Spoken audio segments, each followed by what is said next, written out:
toujours concernant l'adoption avec Eliane Logier, notre invitée. Qui va arriver juste après un petit jingle, si tout va bien.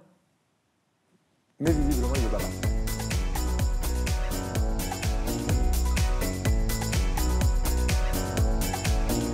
Les machines s'enrhument, vous savez, il y a plein d'allergies en ce moment et je crois qu'on a des machines un peu allergiques avec les pollens.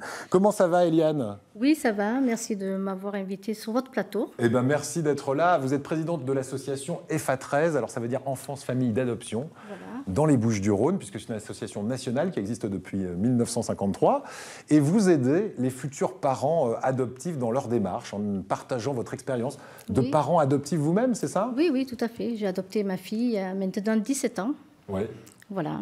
Et vous allez nous parler de votre parcours à vous. Alors on dit parfois que c'est un parcours du combattant. On va regarder ce petit sujet qui nous en dit plus en quelques chiffres sur l'adoption en France. Et puis juste après, eh bien, vous répondrez à quelques questions. Et puis vous allez rassurer les futurs parents qui ont peut-être ce projet et qui se disent que ça va être difficile. Pas forcément. Regardez. L'adoption, qu'est-ce que c'est exactement? Du latin adoptare, à choisir. Le mot adoption signifie pénalement donner à quelqu'un le rang et les droits de fils ou de fille. En gros, en étant adopté, vous devenez enfant et en adoptant, vous devenez parent, et ce, de manière définitive. Depuis l'année dernière, un adopté ne peut plus retourner dans sa famille d'origine et aucun recours n'est possible. Pour vous lancer dans une procédure d'adoption, vous devez avoir plus de 28 ans et contrairement aux idées reçues, vous pouvez être célibataire, en couple ou marié. Dans ce cas, pas la peine de vous présenter le lendemain du mariage puisque 2 ans de vie de mariage seront exigés. Ensuite, un véritable parcours du combattant commence. Première étape, faire une demande d'agrément. Il faut créer un dossier pour que l'aide sociale à l'enfance puisse enquêter sur vous. Symboliquement, ça dure 9 mois. Oui, oui, le temps d'une grossesse. Une fois le papier signé, l'agrément est valable 5 ans. Deuxième étape, refaire une lettre au président du Conseil général en fournissant des papiers et encore des papiers. Acte de naissance, casier judiciaire, certificat médical, bulletin de salaire ou feuille d'imposition. Puis ensuite, patience, ça peut durer des années. En France, 28 000 parents possèdent un agrément, alors que seules 1200 adoptions nationales aboutissent tous les ans. C'est peu. On peut adopter un enfant de sa naissance jusqu'à sa majorité. À partir de 18 ans, on peut être reconnu officiellement par son beau-parent grâce à l'adoption. Vous suivez? Rassurez-vous, on ne vous parle pas de belle-maman. Évidemment, il y a des refus, 10% environ des candidatures chaque année. Dans ces cas-là, on respire et on recommence. Bon, il y a quand même 90% de candidatures qui sont acceptées. Mais on a entendu aussi un autre chiffre, Eliane, dans ce reportage. 28 000 agréments distribués chaque année et 1200 adoptions en face.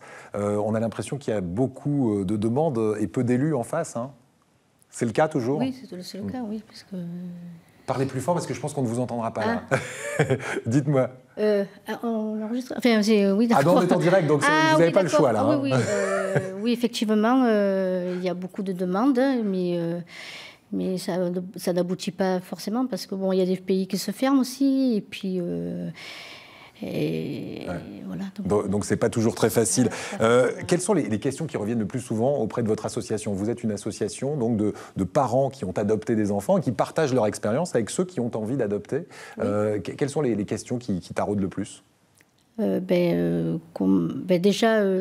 ils demandent comment on fait pour s'inscrire, déjà pour faire la démarche.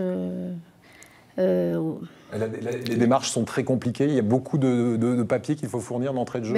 Oui, de toute façon, ils demandent des papiers, certificat médical, carte d'identité, enfin tout ce qui...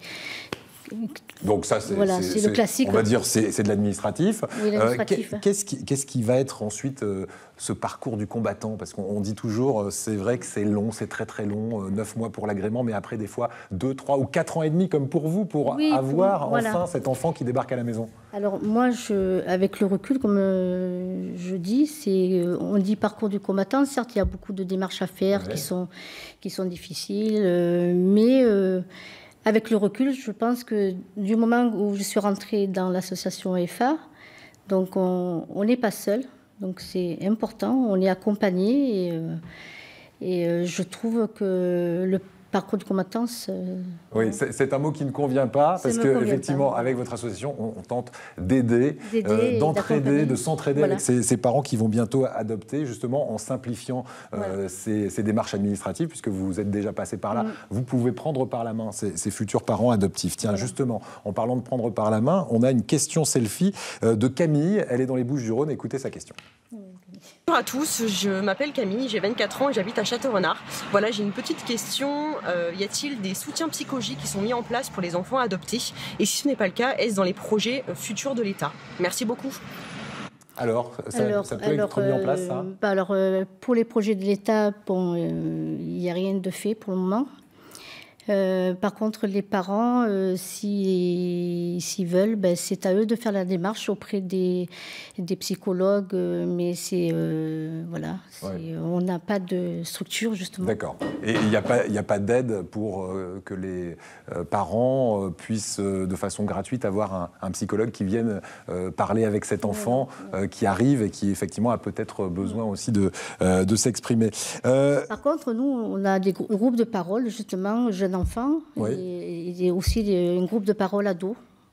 Donc là, les parents expriment leurs ressentis et voilà, ils se posent des questions. Donc c'est un échange qu'on fait. Quand on adopte, on a minimum 28 ans. Hein, ça, c'est 28 ans. C'est la loi. La moyenne d'âge des parents qui viennent vous voir, généralement? Ils ont un peu plus de 30 ans, même plus loin, ils ont même 45 ans. On peut adopter seul aujourd'hui, c'est possible d'être... Alors avec la loi Taubira qui est passée en 2013, donc mariage pour tous, donc adoption pour tous. Voilà, donc pour l'homoparentalité, puisqu'on va y venir tout de suite, c'est peut-être un petit peu plus compliqué, en tout cas vis-à-vis de certains pays qui considèrent que l'homoparentalité n'est pas une parentalité, on va dire, conforme. Oui, tout à fait. Ouais. Donc là, ça restreint un petit peu le... Ça restreint, et puis ils vont surtout en national. Oui, au niveau national. Au niveau national. Donc là, on va trouver un enfant. Qu'est-ce que c'est la grande différence entre adopter un enfant sur le sol français ou à l'étranger? Alors moi, je vous dirais que d'abord, pour choisir une famille d'adoption, c'est l'intérêt de en premier. Attendez. Ouais, elle a pris ses notes parce que vous avez compris qu'Eliane est un petit peu stressée. Mais soyez détendue, Eliane, c'est un sujet qui vous tient à cœur. De l'enfant, qu'il soit adopté en France ou qu'il soit à l'étranger. Oui, vous pouvez me redire ça? Oui. Parce que du coup, je vous ai parlé dessus, on n'a pas compris.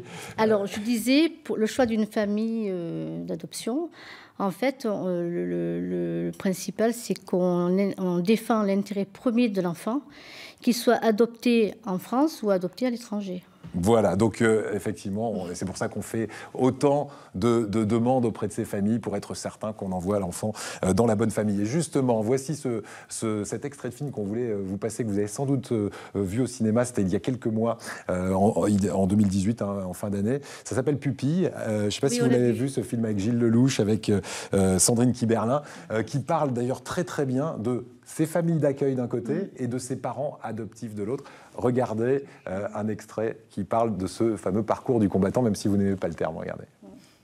Moi, ça m'a pris un peu de temps avant de pouvoir l'envisager. D'accord.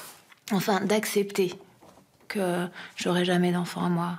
C'est peut-être pas la peine de le mettre dans votre rapport. Un bon candidat à l'adoption, c'est pas quelqu'un qui a rien vécu de douloureux. Dans la vie, on a tous des champs de mines et des champs de fleurs. Nous, ce qu'on veut savoir, c'est si vous avez réussi à déminer votre champ. C'est un petit garçon. Vous voulez le voir? Bonjour, je suis assistante sociale. Je veux pas le garder. Je vous appelle parce qu'on va sûrement avoir un petit pupille à accueillir. Probablement demain. Vous seriez dispo? On m'a proposé de faire un accueil aujourd'hui. Je dis non, parce que je crois que j'ai envie d'arrêter. Il y a quel âge? Il y a un jour. La vache. Bonjour Théo, je m'appelle Karine, je suis éducatrice spécialisée. Comme tu le sais, ta maman ne peut pas s'occuper de toi dans l'immédiat. Mais elle nous a chargés de veiller sur toi. Et nous, on est là pour ça. Pour toi. On l'a diffusé à nos adhérents. Eh ben, vous l'avez diffusé à vos adhérents. Et moi, je l'ai vu aussi l'année dernière. C'est vrai qu'il prend aux tripes. Hein, d'ailleurs, ça se finit plutôt bien, sans dire complètement la fin. C'est une personne seule, d'ailleurs, hein, qui veut adopter justement un petit enfant, qui se pose beaucoup de questions. Et c'est vrai que, évidemment, qui ne s'en poserait pas.